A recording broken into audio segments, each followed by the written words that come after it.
Hello साथियों, hello friends. आज मैं आपको एलएचबी एसी कोच की कंट्रोल वायरिंग के बारे में बता रहा हूं।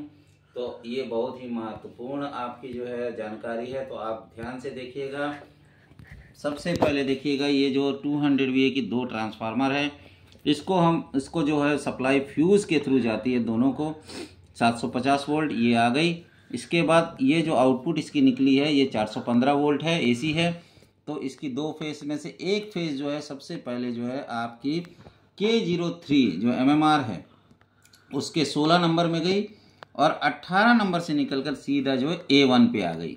तो ये सर्किट पूरा कंप्लीट हो गया।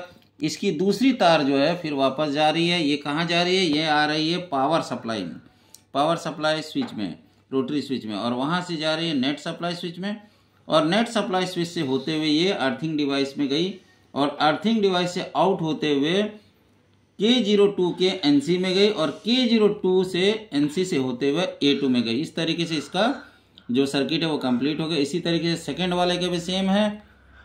उसकी एक फेज जो है सीधा गई K04 में, 16 नंबर पे गई, और 18 नंबर से निकलते हुए उस K02 के A1 पे चले गई।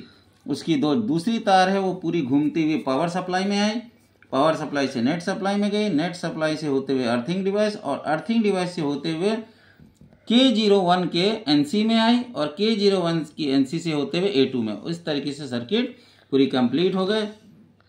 इसी के साथ ये समाप्त हुआ। नमस्कार, जय हिंद।